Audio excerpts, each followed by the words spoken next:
We're about to begin a brand new love journey. Please comment on where you're watching from so we can see that our Soul Stories family is all around the world. Noon on the 40th floor of Warden and Company always carried the same sounds. The steady hum of the air conditioner, the distant clicking of keyboards, and the rhythmic footsteps of expensive shoes crossing the glass hallway. Everything was bright, cold, and precise, as if there were no space in this place for small things like breathing or feeling. In the wide, immaculate CEO's office, Alexander Ward stood by his desk, holding a thick stack of reports. He was the kind of man whose life was built on order. Shirt buttoned to the top, tie perfectly aligned, signature clean as a math formula. But this morning, the one thing out of place was his gaze, lingering longer than it should on Isabella Benson, who was bent over her computer.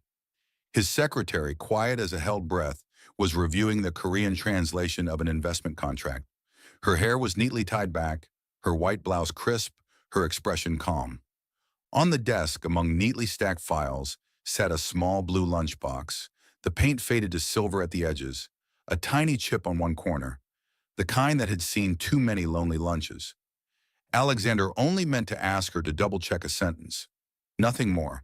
But as she leaned forward to grab another document, the lid of the lunchbox snapped open.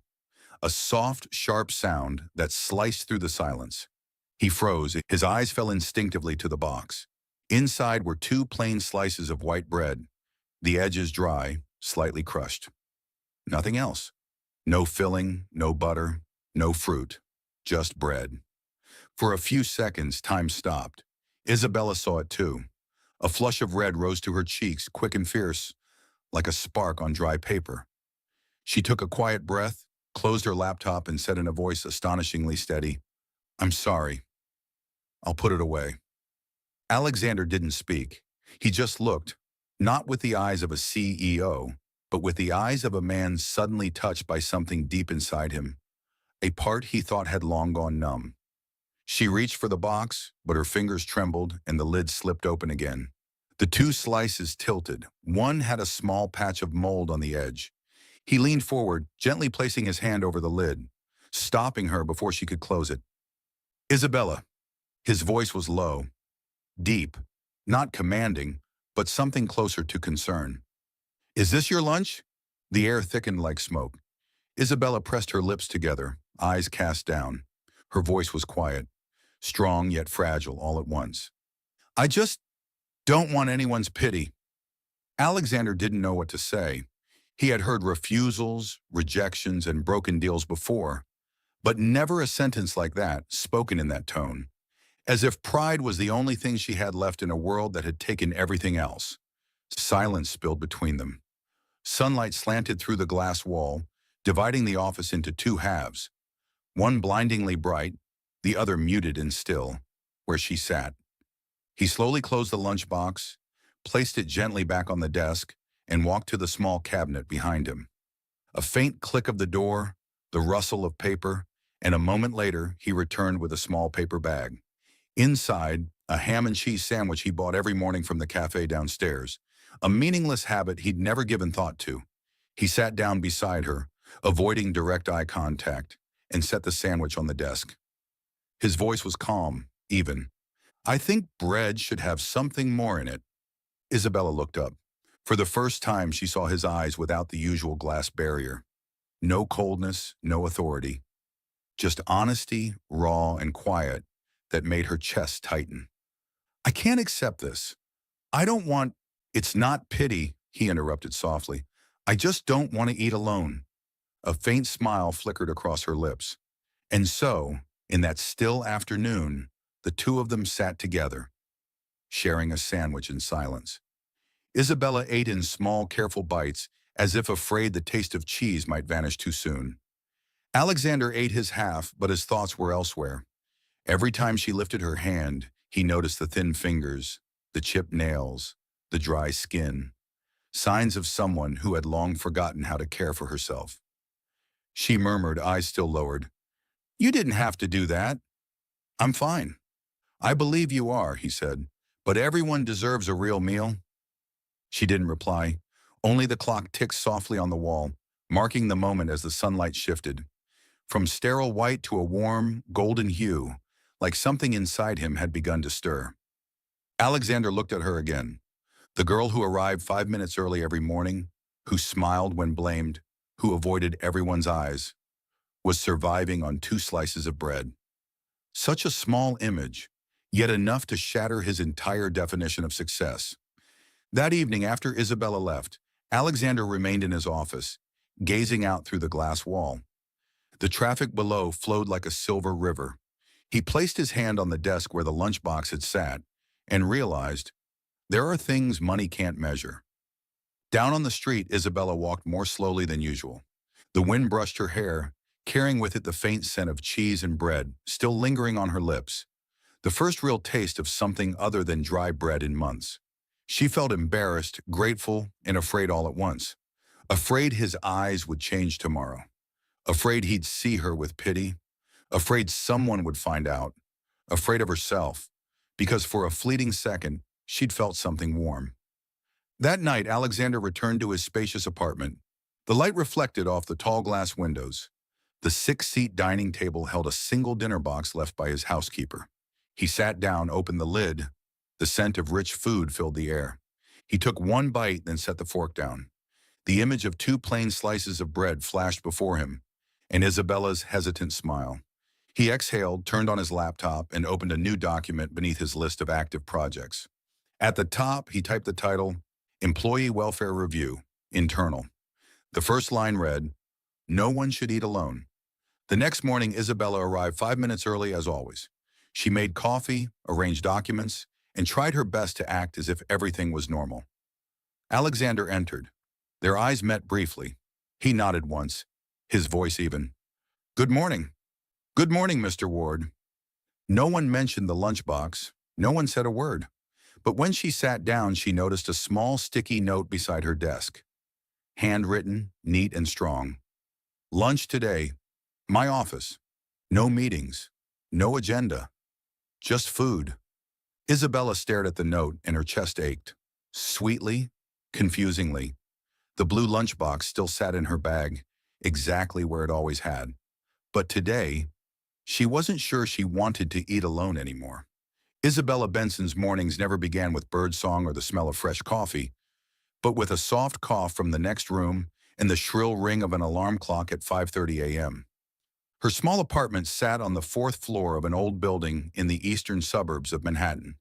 The early light filtered through thin curtains, spilling across peeling paint and a worn wooden table. On it stood a single vase of dried flowers, the only remnant from her college days, a fragile symbol of endurance. Isabella pushed herself out of bed, hair falling over half her face. She pulled on a sweater with frayed shoulders and stepped into the kitchen, where the clock on the wall had just passed 6. In the narrow kitchen, barely enough room for one person to move, she began her usual sequence of motions, turning on the kettle, setting a pan on the stove, and checking the bottle of medicine on the shelf. From the bedroom came a soft cough. "Isa, are you up already?" "Yes, Mom. I'm mixing your medicine now." Her mother's voice was weak but gentle. Though her heart condition had drained her strength, she never stopped saying her daughter's name with love. Isabella stirred the medicine in a glass and carried it to the bedroom. The small room was dim, lit only by the faint glow of the oxygen machine beside the bed. She sat at the edge, took her mother's hand and said softly, "I'll pay for your medication today." "Don't worry." Her mother smiled faintly. "Up early again. Did you sleep enough, sweetheart?" "Enough." The lie slipped out as gently as a breath. Back in the kitchen, Isabella began preparing breakfast for Lonnie, her 16-year-old sister. Lonnie was still asleep, her brown hair a messy halo over her young face. Isabella brushed a hand over her shoulder. "Wake up, it's late. You have that math test today. 5 more minutes." "You say that every day." "Because you always wake me 5 minutes before my alarm." They both laughed softly, tired but real. Isabella cut a slice of bread and spread the last trace of butter left in the jar, so thin it was almost invisible. She placed it in a small plastic lunchbox and added a tiny apple beside it. Then came her own meal, 2 plain slices of white bread, no butter, no filling, wrapped carefully in a piece of reused foil with creases worn deep from folding. She tucked them into a small blue lunchbox, the same one she'd carried through college. The color had faded. One corner was cracked. That was her lunch. Nothing else. But she never skipped packing it, not out of hunger, but because it reminded her she was still trying. By 7 o'clock, she was dressed. A white blouse, gray slacks, and a cheap beige coat.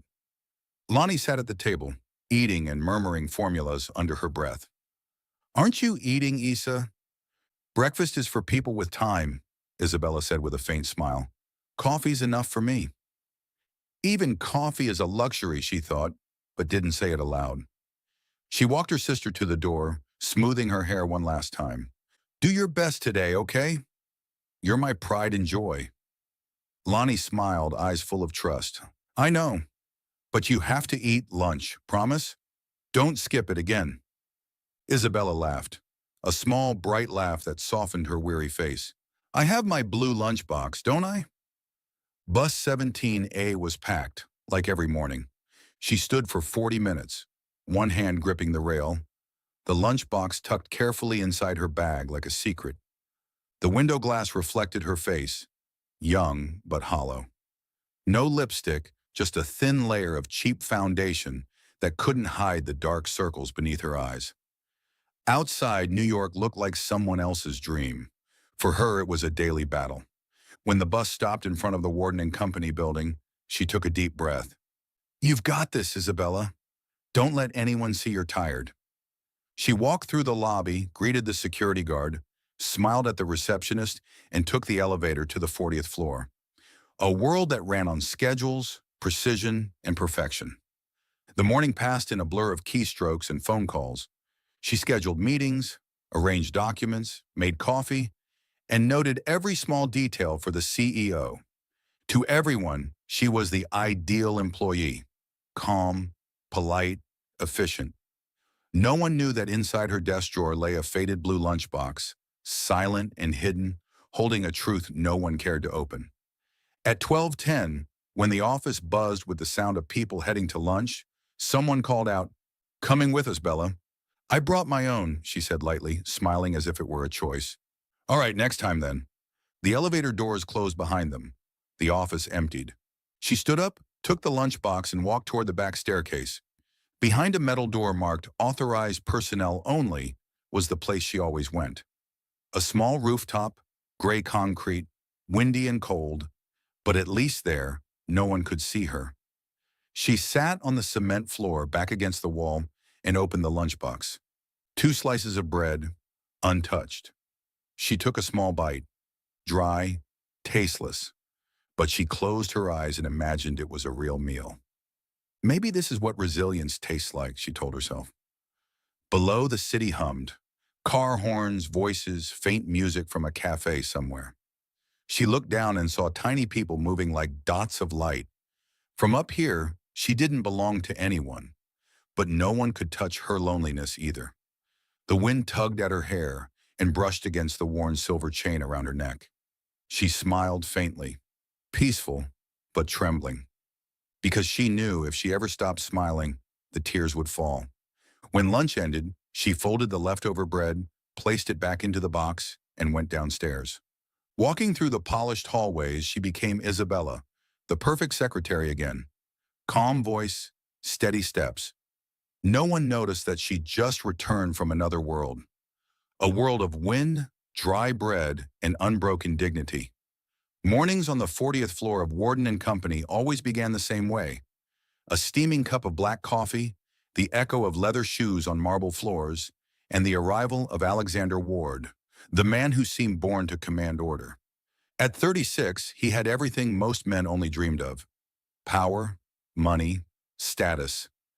His name appeared regularly in financial magazines, always paired with words like strategy, efficiency, and success.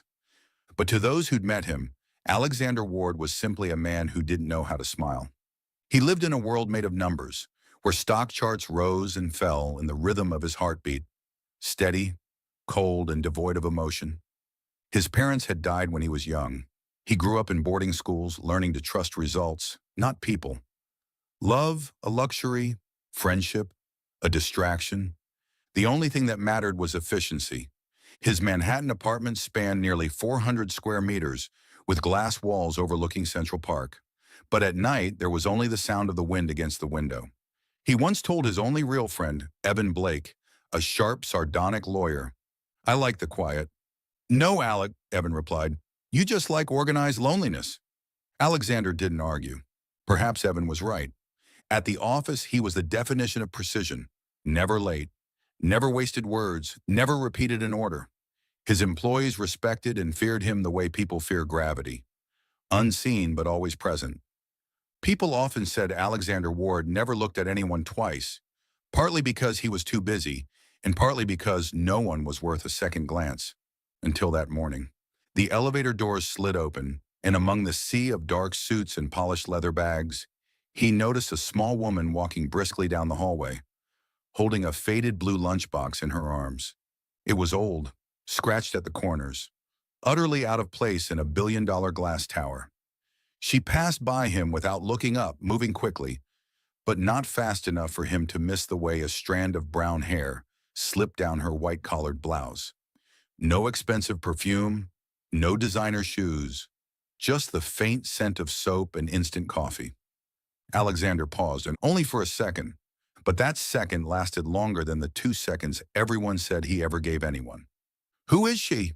he asked absently as he entered his office, his tone so neutral that his assistant took a moment to realize he was serious. "I'm sorry, sir." "Who?" "The woman in the hallway this morning, the one with the lunchbox." "Oh, that's Isabella Benson. She's been your administrative secretary for about 6 months now." "I have a secretary?" "Yes, sir. And a very good one. Always early, never missed a deadline."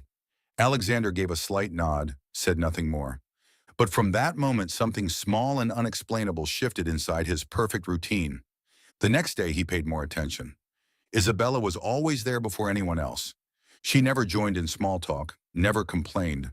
And every day when the clock struck 12, she'd pick up that same blue lunchbox, smile politely at whoever invited her to lunch, and walk the other way. He began noticing the exact time she disappeared. 12:14, 12:16, 12:17, always the same. When she returned, the sunlight seemed dimmer, and her smile softer, sadder, as if she'd just come from a place he could never reach. He tried to reason with himself.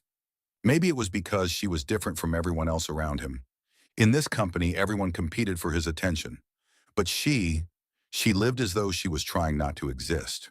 No makeup, no color, no hunger for recognition. And yet she worked with quiet precision, the kind of energy that made things run smoothly without needing praise. Through the glass wall of his office, Alexander watched her bent over her desk, typing the minutes of a meeting with careful focus. The light reflected off her face. Not sad exactly, but carrying the kind of calm that only comes after long exhaustion. He wondered, how much pain does a person have to endure to smile that quietly? Evan called that evening while Alexander was reviewing financial reports. "You sound distracted." "What's going on?" "Nothing," Alexander said flatly. "There's something. I know you. When you say nothing, it means someone." Alexander gave a short laugh. "Just an ordinary woman. Not like anyone I've met before. And that's exactly why you can't stop thinking about her." He didn't answer. Evan chuckled softly. "You really are the most well-dressed loner I know. Be careful, Alex. Men like when you care all the way." Alexander stayed silent long after hanging up. The next morning he arrived earlier than usual, and again he saw her. She walked into the lobby holding the same faded blue lunchbox. The heels of her shoes were slightly worn. She said something polite to the security guard, then bowed her head in thanks. That was all. But in the soft morning light glinting off her hair, Alexander felt something he couldn't quite name. Not pity, not curiosity. It was quieter, a kind of pull, as if he were hearing a song he'd never known, but somehow already recognized every note of. She's not like anyone here, he thought. And she wasn't. In a world made of metal, glass, and ambition, Isabella Benson walked through it like a faded shade of blue, weary, simple, yet so real that no one could imitate her. From that day, Alexander began noticing the smallest things. The ink smudge on her hand after printing documents, the soft sigh she let out around noon, the way her eyes sometimes drifted toward the window, to a sky that seemed to hold a secret he'd never understood. He didn't know why he cared. He only knew that, for the first time in years, something inside him had begun to wake. And so the man who had never looked at anyone twice, the man built of logic and control, began to break his own rule. All because of a small woman with a faded blue lunchbox, walking through the hallway of a world he thought was too perfect to ever make him feel again. The office of Alexander Ward was utterly still that afternoon. No keystrokes, no hum of the air conditioner. Only two people facing each other across a vast desk, and between them, a small blue lunchbox, its lid open to reveal two dry slices of bread, the edges darkened with age. Time seemed suspended in the warm light spilling in from the window. Isabella kept her head lowered, her hands clasped so tightly that her knuckles had turned white. Across from her, Alexander sat motionless, for once unsure of what to say. He was used to making million-dollar decisions in seconds and commanding rooms full of executives. But right now he felt clumsy, like a schoolboy caught in something he didn't understand. "I'm sorry," Isabella whispered, her voice trembling but steady enough to hold. "I don't usually eat at my desk. I was just in a hurry today." Alexander shook his head. "No need to apologize." He paused, searching for the right words. "I just didn't realize. You ate so little." She pressed her lips together, eyes fixed on the table. "I'm fine." "Are you sure?" "I've lived this way for a long time." That sentence caught something inside him. There was no self-pity in her tone, only a quiet endurance, the kind of calm that comes not from peace, but from surviving too much pain for too long. Alexander stood, walking to the small cabinet near the door. She heard the soft rustle of paper, the snap of plastic. When he returned, he carried a warm sandwich in a brown paper bag, something he'd picked up that morning from the cafe downstairs, a meaningless habit he never thought twice about. He placed it gently on the desk, careful not to startle her. "I'm not trying to pity you," he said slowly, "but I think bread should come with something more." Isabella looked up, startled. Such simple words. No lecture, no condescension, yet they struck her like a hand on her heart. "I can't just think of it as sharing." He tore the sandwich in half and placed one piece in front of her. She hesitated, then accepted it quietly, eyes lowered, hands trembling just slightly. She took a small bite. The soft bread, the salty cheese, the thin slice of ham, things that meant nothing to most people, tasted to her like luxury. Alexander sat still, saying nothing, watching her eat. And in that silence, something gentle began to grow. Fragile, wordless, real. After a while, she set the half sandwich down and whispered, "Thank you for not saying anything." He raised an eyebrow. "Why should I have said something?" "Because people usually do, when they see something they don't understand. They either try to fix it or make you feel guilty for making them uncomfortable." "I don't want either," he said simply. His voice was low, steady, and almost kind. A faint smile crossed her lips. A smile that was both grateful and afraid. Afraid that kindness like this could vanish the moment she grew used to it.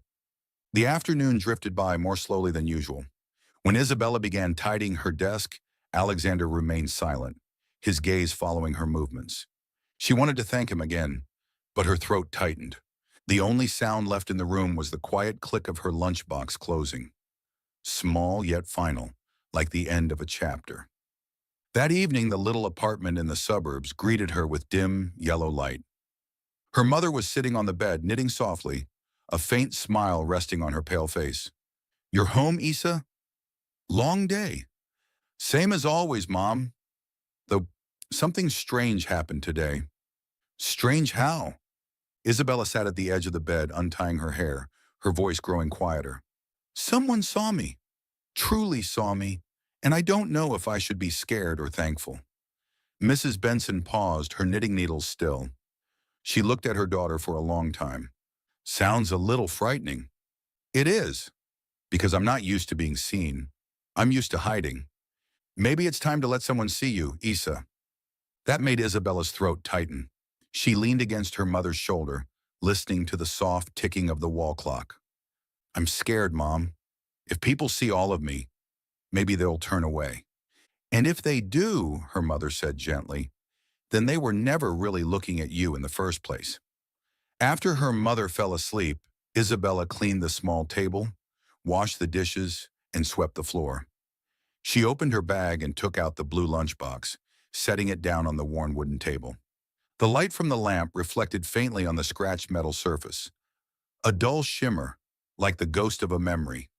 She rested her hand on it and stayed still for a long time.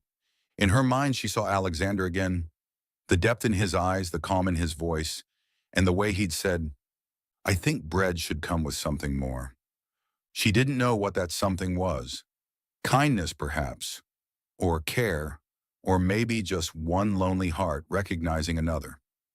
Before going to bed, Isabella left the lunchbox on the table beside a small piece of paper. She wrote in her delicate handwriting, "Thank you for not looking away." Then she smiled, a real smile this time, not the one she wore to survive the workday. Outside, the rain began to fall softly. Light from the lamp shimmered across the lid of the old lunchbox, glowing like a fragile promise that maybe, just maybe, tomorrow would be different. The next morning, Warden and company looked exactly the same. Heels clicked along glass hallways. Phones rang. Printers hummed softly in the corner. But to Isabella, everything felt strangely different. She arrived early, as always, made coffee, arranged the CEO's folders, checked her inbox. Everything moved with its usual rhythm. And yet her pulse faltered for a beat when her gaze brushed across the door that read, Alexander Ward, CEO. Last night, she had promised herself to forget about the lunchbox incident, to treat it like an accident, a moment that didn't mean anything. But there was something about the look in his eyes, calm, warm, and painfully real, that refused to fade. When she slid open her drawer to put away her signature pen, a folded piece of paper slipped out. Plain white, no logo, no envelope, just neat slanted handwriting, precise, confident, unmistakably his. No one should eat alone forever. Lunch today. Not for work, just for being human. She read it once. Then again. Her fingers trembled slightly. There were no grand words, no sympathy, no hint of charity. Just an invitation, simple, direct, and sincere, as if he'd written, you can breathe, at least for one meal. She folded the paper carefully, slipped it into her coat pocket, and tried to act as if nothing had happened. But the morning refused to flow as it should. Every time she looked up, she caught his gaze. Fleeting, brief, but never accidental. He didn't mention the note. He didn't wait for an answer. He simply went on with his work, composed as ever, and somehow his silence made her even more nervous. At 12:15, the office began to empty. A group of colleagues walked past her desk. Bella, lunch with us? I brought mine, she said, smiling softly. The legendary blue lunchbox again? One teased. It's my lucky charm. Can't risk changing that. The elevator doors closed. The noise faded. She looked around. The office was quiet except for the slow hum of the photocopier. Her hand hovered over the lunchbox. Then her eyes drifted toward the wooden door at the end of the hall. She took a deep breath, then knocked. 3 soft taps. Come in. His voice, low, even, familiar. She stepped inside. The sunlight through the wide window bathed the room in gold. Alexander sat behind his desk, signing the last page of a document. On the table in front of him were 2 plates, pasta with vegetables, 2 glasses of water, and neatly folded napkins. When he looked up, their eyes met. No surprise, no exaggerated smile, just a quiet acknowledgement, enough to make her heartbeat stumble. You came. I saw the note. Good. I was worried my handwriting might scare you off. Not scary, she said softly, just bold. Sometimes bold is the only way to break a habit, he replied, pulling out a chair. Sit. They ate mostly in silence. The only sounds were the soft clink of silverware and the shifting sunlight across the table. Isabella focused on her food, each bite careful, her hands steady only because she willed them to be. Occasionally his gaze would lift, calm, steady, and she'd have to lower her eyes to hide the small smile forming on her lips. After a moment he spoke, not as a boss, but almost as if confessing something. I can't remember the last time I had lunch with someone. You don't like company? I don't like silence, but I've gotten used to it. She met his eyes, her tone gentle. I know the feeling. Another silence followed, but this one wasn't awkward. It was warm, rhythmic, like two heartbeats finding a shared pace. After they finished, Alexander stood and began tidying up. He wiped the table with a small cloth from the drawer, his movements neat and unhurried. Isabella tilted her head, smiling faintly. Do you always clean up after yourself? I like clearing my space. It clears my head too. And today my head feels lighter. She hesitated. I don't know what to say except thank you. Don't, he said quickly. This wasn't kindness. It was selfishness. Selfishness? I wanted to have lunch with someone without talking about deadlines or quarterly reports. Isabella laughed softly, the first real laugh he'd ever heard from her. It was light, musical, completely unguarded, a sound that seemed to soften the corners of the room. That's strange. I never thought I'd be having lunch with my CEO. And I never thought I'd invite my secretary to lunch and not discuss business. Soul Stories fam, if you're watching on another channel, come home to us at Soul Stories, where tens of thousands of listeners and sharers come together. When she stood to leave, he said quietly, Isabella. She turned. Tomorrow I'll order 2 portions again. If you don't come, I'll just eat both. But if you do, well, you know where to find me. She blinked, caught off guard. 1 second, 2 seconds, long enough for her pulse to lose rhythm. I'll think about it. Good, he said, but don't think too long. Why not? Because food gets cold quickly. She couldn't help it. She laughed again. This time the laughter was brighter, freer, like sunlight spilling through glass. As she stepped out, the light from the hallway brushed across her face, soft and golden. And for the first time in years, Alexander Ward felt something inside him open. That afternoon, Isabella sat back at her desk. The office buzzed around her, but her heart was still somewhere in that quiet room. She opened her drawer. The note lay there, folded neatly, like a secret that now belonged to her. She took it out, smoothed the paper flat, then tucked it carefully inside her blue lunchbox. The last light of the day caught the scratched metal lid, and for a brief moment it glowed. Thin and fragile, like hope finally remembering how to shine. After that first lunch, neither Alexander Ward nor Isabella Benson ever mentioned it again. There was no formal invitation, no verbal agreement, and yet at exactly 12:15 p.m. every day, 2 meals appeared neatly set on Alexander's desk. And every day, Isabella walked in, soft as a breeze, and took the seat across from him. No one gave the ritual a name, but it existed, like a new heartbeat in a building that had long forgotten what warmth felt like. They ate together. Sometimes they talked, sometimes they didn't. There were afternoons when silence filled the room, and all they did was listen to the rain tapping against the glass or to the faint murmur of traffic from far below. Alexander began to notice that the strangest change wasn't in her, it was in him. He used to eat fast, efficient, mechanical, scrolling through emails between bites, treating lunch as just another task to complete. Now he slowed down. He listened to the faint clink of her spoon against the glass, to her quiet breathing when she smiled, to the stillness between them that somehow felt alive. Isabella, on the other hand, remained exactly herself, composed, gentle, her emotions tucked neatly behind her calm expression. But Alexander had started noticing the small things, how she touched her glass of water before speaking, as if to steady her thoughts, how she always nodded slightly when someone spoke to her, even when she disagreed.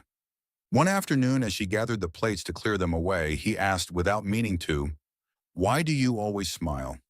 The question slipped out, unplanned. Isabella froze, her hand resting on the edge of a plate. Her voice, when it came, was soft, almost too soft.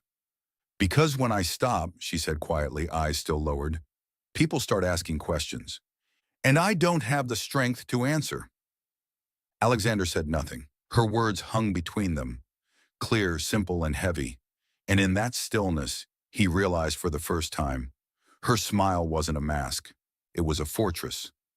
That afternoon, Alexander couldn't focus. He sat in a meeting, a 14-page financial report spread open in front of him, but his mind stayed somewhere else, circling around one line. Because when I stop, people start asking questions. The words echoed, quiet but insistent, like the pulse of a heart he'd ignored too long. He found himself wondering, how long had it been since I smiled for real? That night, the penthouse was bright and sterile, all glass and silence. Alexander stood before the mirror, loosening his tie, undoing his collar. The man staring back at him was composed, successful, and lifeless. He tried to smile. His lips moved. Nothing else did. It looked rehearsed, hollow, a smile without a soul. He exhaled, long and slow, pressing a hand to his chin, as though he might find something human still left beneath the steel of habit. His phone buzzed on the counter. A text from Evan Blake. You sound distracted lately. Please tell me you're not thinking about someone. Alexander stared at the screen for a moment before typing back. Maybe I'm just learning how to look at someone longer than 2 seconds. A pause, then Evan's reply came fast. Careful. A lonely man who starts to care never remembers how to stop. Alexander smiled faintly, the first one that felt almost real. The next morning, he arrived at the office earlier than usual. Through the glass wall, he saw Isabella making coffee for the accounting team. A plain white shirt, hair tied back. The morning light softened her face. When she turned and noticed him, she startled slightly. Good morning, Mr. Ward. Who's the coffee for? The accounting team. They stayed late last night. You usually do that? When someone's tired, they need something warm. The simplicity of her answer caught him off guard. Something so small, yet he'd never thought of it. He walked closer, took one of the steaming cups from her tray. What about me? You, Mr. Ward? Maybe. I could use something warm, too. She blinked, surprised, and for a moment, their eyes met. He didn't smile, but his gaze for once wasn't cold. That afternoon, when she came for lunch, something on the table had changed. 2 meals, as always. But this time, there was an extra dish, a small bowl of chicken soup. Alexander looked up briefly and said, I figured lunch should have something warm. She smiled, truly smiled, soft and effortless. Are you copying me now? Maybe, but I doubt I'm as good at it as you are. Later, as the workday ended, Alexander watched her leave. She wore a light coat, her steps quick, graceful, almost floating. When the elevator doors closed, he caught his reflection in the mirrored surface, and for a fleeting second, he realized something. He was smiling. Not the polite smile from business meetings, not the victory grin of closing a deal, but a small, real smile, shy, untrained, alive. He thought, strange. A person can go an entire lifetime and forget how to smile. And he knew then it was her, the woman who smiled to hide her pain, who had taught him how to remember. That night, Alexander stood by the window, the city glowing beneath him, a sea of light, endless and cold. Somewhere deep inside, a quiet question stirred. If her smile is a fortress, will anyone ever be allowed to step inside? He didn't know the answer yet, but he knew one thing for certain. For the first time in his life, he wanted to find out. That morning, sunlight poured more brightly than usual into the offices of Warden and Company. The glass walls gleamed, the polished desks reflected gold, and the light stretched all the way to the 40th floor, to the office where Alexander Ward sat, motionless, before his screen. When Isabella stepped in, everything looked ordinary. White blouse, neatly tied hair, a file in her hand, and yet something in the air felt different. Alexander was quieter than usual. He sat behind his desk, eyes on the monitor, though clearly not reading. When she knocked gently, he looked up. Close the door, he said softly. I'd like to talk. Not about work today. Isabella froze mid-step, puzzled. Then she saw it, a folder on his desk, thick, bound in pale gray leather. Embossed on the cover in silver letters were the words, Isabella Benson, Underestimated, unbreakable. What is this, Mr. Ward? It's what I see when I look at you. She blinked. I don't understand. You will, he said. Open it. She sat down slowly, her fingers brushing over the embossed letters before lifting the cover. Inside were pages upon pages, performance reviews, interdepartmental feedback, project timelines, even handwritten notes in the margins. She scanned one line after another. Isabella's judgment under pressure, exceptional. Leadership potential, remarkable. Work ethics, unmatched. And on the final page, in his own strong, slanted handwriting, just 2 lines. She is underestimated, but she is unbreakable. The words hit her like a wave. Her throat tightened. Her hands trembled. How long have you been working on this? She asked. Months, he said quietly. I just wasn't sure when the right moment would be to give it to you. Alexander rose from his chair and walked to the window. Sunlight washed over his shoulders, softening the sharpness of his usual composure. I didn't make this because I pity you, he said, voice low, deliberate. I made it because you deserve it. The words landed gently, yet they filled the room like a symphony. Pure, unadorned, utterly sincere. Isabella's eyes glistened. I never thought anyone would see me like this. Then maybe, he replied, turning toward her, it's time someone did. She exhaled shakily. All my life, I've just tried not to get fired, not to bother anyone, not to be a problem. And that, Alexander said, meeting her eyes, is the problem. You've forgotten that your existence isn't small. She lowered her gaze, fingers tracing the first page where her name appeared in bold. She had never realized how powerful her own name could feel. Printed, recognized, acknowledged. It wasn't just paper. It was proof of presence. A quiet declaration that she existed and she mattered. You called me unbreakable because I've seen you fall and still get back up. She laughed softly, shaking her head. You've been watching me closely, haven't you? People notice power when it shines, he said, his tone calm but weighted.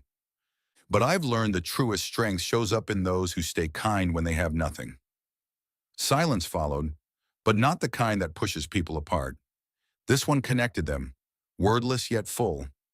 In that moment, they were no longer CEO and assistant, no longer defined by hierarchy or formality. They were simply two people, one who had finally been seen and one who had finally learned how to see. Isabella inhaled deeply. Thank you, she whispered. Don't thank me, he said gently. Just accept it. You've been good for far too long without anyone telling you so. A soft laugh escaped her, not the polite kind, but the kind that came from release. Do you really think I deserve this? I don't think, he said, steady and sure. I know.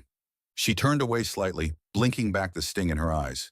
That afternoon, as she left the building, she carried the folder pressed close to her chest. The hallway stretched before her, long and bright, and somehow, her steps felt lighter, straighter. That night at home, she placed the folder on the old wooden table, right beside her faded blue lunchbox. 2 symbols, side by side, one of endurance, one of recognition. Her mother noticed. What's that, Isa? Something that reminded me who I am. Mrs. Benson smiled, her frail fingers closing over her daughter's hand. I told you, one day you'd meet someone who sees you with different eyes. Meanwhile, on the 40th floor, Alexander remained in his office long after everyone had gone. The golden light of evening reflected against the glass, tracing the tired but peaceful lines of his face. He looked at the empty chair across from his desk, the one she always occupied at lunch, and realized he missed her presence. Not in a restless way, but in that quiet, human way one misses light after it leaves the room. On the notepad before him was a single line he'd written earlier that day. Tomorrow, ask her about her dream. A small sentence, but as he read it, his heart beat faster. And somewhere across the city, Isabella sat on her bed with the folder open again. Her fingers lingered on the final page, over the words written in his hand. Underestimated, unbreakable. She smiled, not the kind of smile that hides pain, but the kind that blooms from being seen. And finally, she believed that she was, in fact, worthy of being seen. Lunch on the 40th floor had quietly turned into a ritual, one that needed no invitation, no calendar notice, no formal message. Just two plates waiting on the CEO's desk at 12:15 sharp, and a familiar knock on the door, followed by Isabella stepping in, her soft smile and cautious eyes lighting up the glass-walled room. At first it was just routine, but soon it became the one thing Alexander Ward looked forward to every day. The endless meetings, the sterile reports, the mirrored walls, they all seemed to dissolve the moment she sat across from him, folding up her sleeves, opening her blue lunchbox, and saying quietly, "Smells good today." The first day he invited her, she barely spoke. The second, they talked about work. The third, about music. By the fourth, they were laughing about the smallest, silliest things. And by the end of the second week, Alexander realized that somewhere between those ordinary moments, his heart had begun to share not just food, but peace with hers. That day it rained. Raindrops tapped softly against the window glass, turning the skyline into a misty watercolor. Alexander brought over 2 cups of hot tea, placing one in front of her. "Do you like the rain?" he asked. "I do, if I don't have to work in it. And if you do, then I pretend to like it. Makes the day feel lighter." He laughed, the sound low and rare. "You're an expert at making things easier. And you," she said, eyes glinting, "are an expert at making people serious." Was that an insult? Just a fact. They both laughed. Their laughter blended with the sound of rain. Soft, imperfect, and achingly human. For the first time in years, the glass office felt alive. Lunch that day was mushroom cream soup and warm bread. Alexander listened as Isabella talked about her mother, about her younger sister Lonnie, who studied medicine, and about the nights when the two of them would read old novels aloud just to make the silence feel less heavy. "I used to think love was a luxury," she said, staring at the rain. "Because to love, you need time and peace, and I've never had much of either." Alexander set his spoon down, his voice lower than usual. "I used to think solitude was strength, but it's just emptiness with better lighting." She looked at him, surprised. "You? I have everything that looks like power, money, freedom, control, but no one to share a meal with. When you walked in, I realized I wasn't strong at all, just hollow." The room went still. Her hands tightened around her cup, steam rising between them like fragile threads of truth. She didn't know what to say, but something in her chest stirred a quiet ache, a warmth she didn't dare name. After that day, something changed. Not suddenly, but in small, tender ways, the kind that sneak up on you. He started bringing dishes she liked, vegetable salad one day, creamy pasta the next, and she, instead of eating silently, began to share pieces of her world, stories about rude clients and rainy commutes, about broken shoes sewn with thread, and about the nights she almost quit, but didn't, because someone at home still needed her. Alexander listened, really listened. He didn't interrupt, didn't try to fix anything.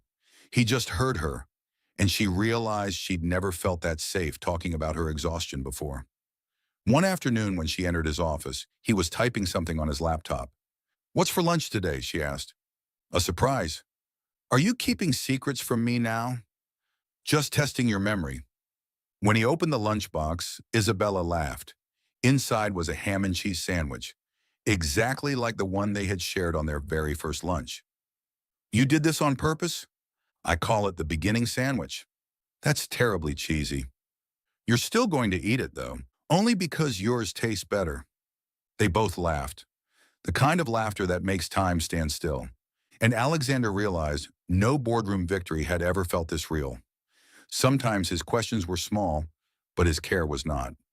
"How's your mom today? Is Lonnie still doing well at school? Are you sleeping enough?" And she would respond with quiet warmth of her own, "Did you drink water today? Don't frown when you read reports. You look like you're angry at the world. You should smile more." It makes this office feel less like an icebox. Those tiny exchanges, so ordinary, so easily missed, were the first time in years anyone had truly looked after Alexander Ward. One afternoon, as they finished eating, he asked, "If you didn't work here, what would you do?" She smiled, eyes soft. "I'd open a small bookstore." "Why a bookstore?" "Because people are only quiet in a bookstore when they're looking for something that matters." He looked at her for a long moment. "Maybe I'm looking for something that matters too." "And where do you think you'll find it?" "At the next lunch." She laughed, and the light caught her face in a way that made his chest tighten. That laugh, that moment, it was all the proof he needed. The room wasn't cold anymore. Not because the temperature had changed, but because his heart had. That evening, after everyone had left, Isabella placed a folded note on his desk before leaving. Just a few soft words written in her graceful hand. "Thank you for letting me not eat alone anymore." Alexander read it 3 times. Then he smiled and tucked the note carefully into the same drawer where he kept her folder labeled "Underestimated, Unbreakable."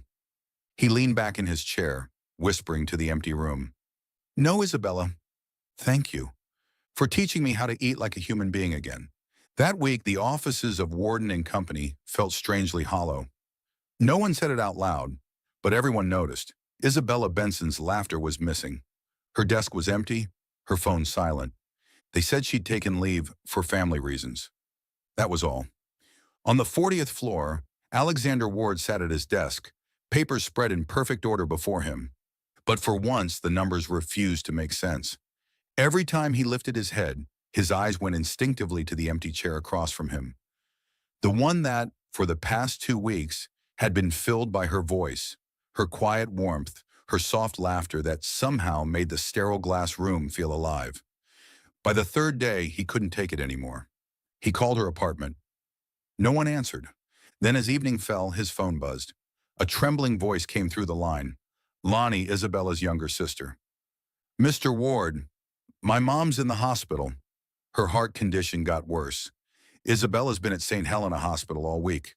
She barely leaves the room. Alexander didn't hesitate. He ended the call, grabbed his coat, and walked out of the office for the first time in years without telling his assistant where he was going. St. Helena Hospital sat in the quiet northern part of the city, its hallways filled with the smell of antiseptic and the rhythmic hum of machines breathing for the weak. He asked a nurse for directions and stopped before the door marked Room 207. Through the small glass window, he saw her.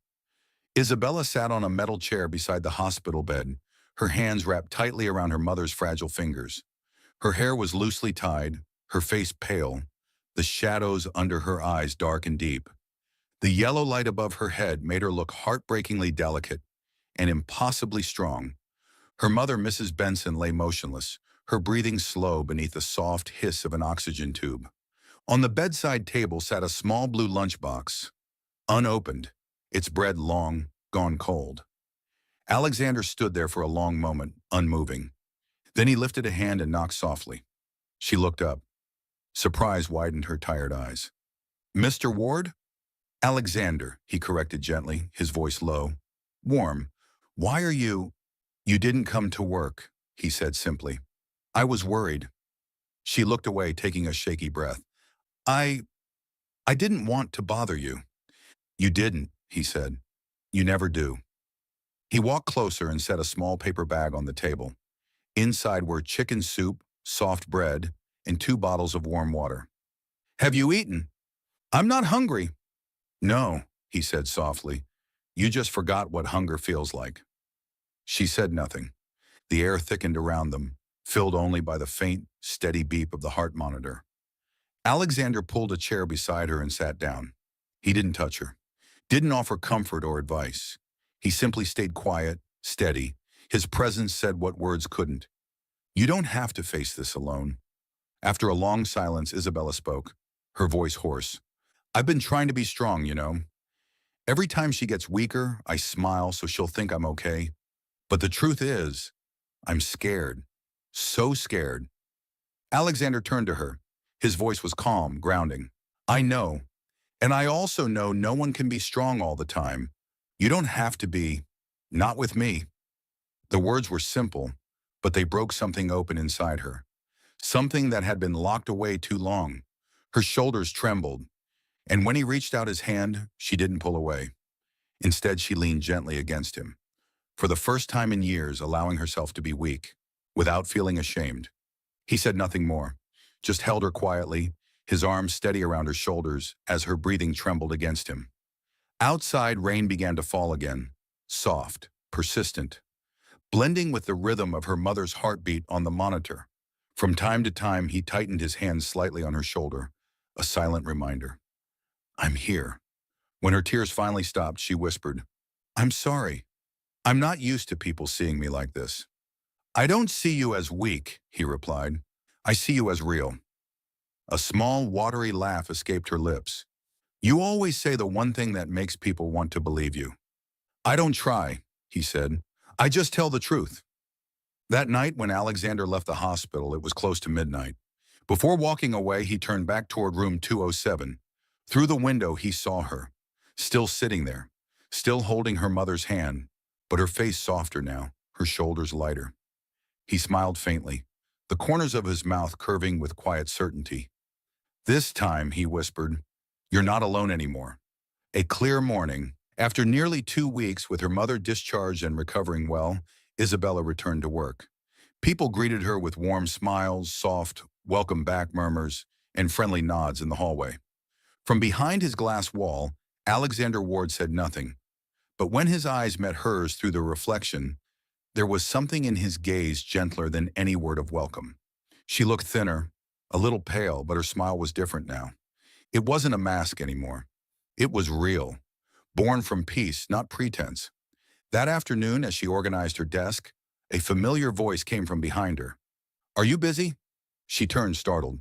No, but why do you ask? Because I want you to come upstairs with me. Upstairs? To where you used to go? Before I learned what 2 slices of bread meant. She froze.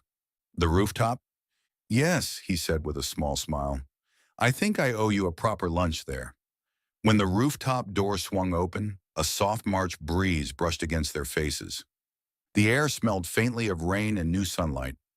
Everything looked just as she'd left it. Peeling paint, old metal crates, a city skyline that stretched endlessly beyond the edges of the building. Except this time, in the middle of it all, stood a small table. On it, 2 warm meals, 2 glasses of lemon water, and a small glass jar filled with yellow tulips, bright as captured sunlight. Isabella stopped short. You did all this? Not exactly, Alexander said. I just wanted to give this place back to you, but not as the same place where you were alone. She walked closer, fingertips brushing a tulip petal, then turned to him with a soft, trembling smile. I used to eat here alone, just like you said. Back then, I thought the only things I could control were my smile and my lunch break. But now, she lifted her eyes to his, shining beneath the open sky. Now there's someone who makes me want to stop controlling everything. Alexander didn't answer right away. He just looked at her, the kind of look that seemed to memorize a moment forever. Then he pulled out a chair and said quietly, Then today, let me have lunch with you. For real this time. She smiled, sat down, and reached into her bag. From inside, she took out 2 slices of buttered bread, wrapped in the same old piece of foil. And this, she said, grinning, is our specialty. He chuckled, taking 1 slice from her hand. I thought this recipe had retired. It can't. It's how it all began. Actually, he said, tilting his head, you began it. I only opened the box. They ate, they laughed, they talked. About the hospital's sleepless nights, about Lonnie earning her scholarship, about mornings that didn't feel as heavy anymore, and lunches where no one had to hide their food. The wind carried the scent of warm bread and tulips. Above them, clouds drifted lazily across a sky so blue it looked like it could melt.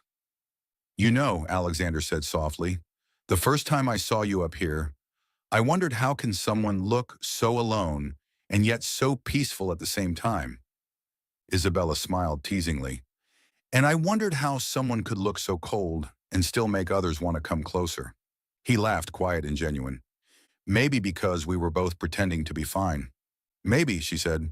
And then we stopped pretending. They fell silent after that, only the sound of the wind and 2 steady heartbeats that seemed to echo in the space between them. After a moment, Isabella whispered, Thank you for being here. for seeing me, even when I didn't want anyone to. Alexander's voice was calm but full. Thank you for teaching me what it means to share. He looked out at the horizon. I used to think eating alone was freedom. Now I know it was just a table waiting for someone to sit beside me. She smiled, her eyes reflecting sunlight. I used to think love was a luxury, but maybe it just begins with something small, like a lunchbox. The wind lifted a few strands of her hair, and sunlight scattered across the table in golden streaks. Alexander reached out, brushing a strand from her cheek, a hesitant gesture, gentle as breath. Neither spoke. Only the sound of laughter mingled with the clinking of plates and two hearts learning, quietly, how to beat in the same rhythm. High above, the clouds dissolved into light. Below them, two people sat side by side in a world that had once been cold, now suddenly, impossibly, warm. The second evening of the company retreat unfolded on a hillside resort overlooking the sea. The air was soft, carrying the faint scent of salt through the glass balconies. Far below, the city glimmered under the dusk, lights flickering like constellations tangled in mist. Isabella stood by the terrace, a glass of orange juice in hand, watching the sky fade from gold to violet. Her dress was olive green, simple, flowing, but soft enough to make Alexander, stepping out behind her, pause to breathe. He joined her without a word. Side by side, they leaned on the railing, the jazz music from the banquet hall muffled by the distance, the clinking of glasses and bursts of laughter fading into the night. The city looks beautiful from here, she said, voice barely above the wind. Beautiful, he agreed, but still lonely. Lonely, because no matter how many lights there are, people can still feel empty. She turned, studying him. Are you talking about the city or yourself? He smiled faintly, eyes shifting away from the horizon. Maybe both. For a while they stood in silence until she spoke again, her voice quiet, afraid to break the fragile calm. Aren't you afraid, letting people see who you really are? I used to be. I thought keeping distance meant staying safe. Then I met you. She laughed softly. And I destroyed that distance? No, he said, shaking his head. You didn't destroy anything.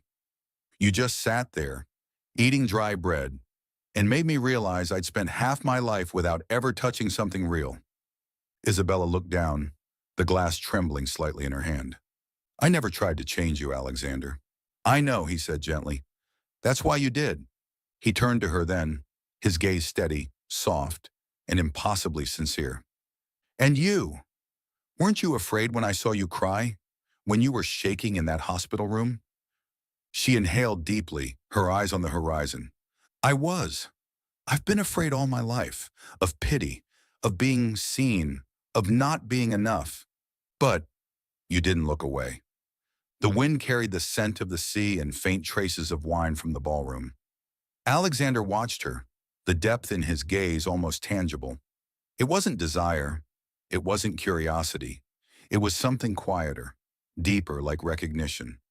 From two slices of bread, he said softly, you taught me what it means to live honestly, to see someone without pretending to be strong.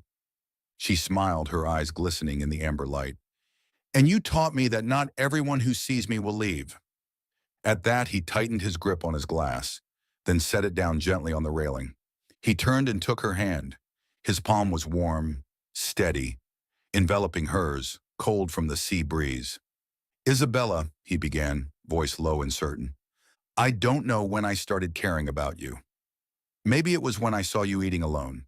Maybe it was when you smiled, exhausted but still kind. All I know is, ever since you walked into my life, everything I thought was enough suddenly felt empty. She looked up, their eyes meeting under the last light of the setting sun. No words, no sound. Just two people, a sky of gold and violet, and a silence that said everything. Laughter drifted faintly from inside the hall, distant and irrelevant. Out here, time seemed to slow. The wind brushed past them, gentle and patient. Two hearts once afraid of loneliness, now standing close enough to feel its opposite. You don't have to say anything, Isabella whispered. Why not? He asked. Because I already heard it. He frowned slightly, caught between confusion and wonder. Heard what? The thing that doesn't need to be said. The last streak of sunlight fell across their faces, turning the moment into something that looked almost golden. He was still holding her hand, not tightly, not possessively, just enough to tell her he didn't want to let go.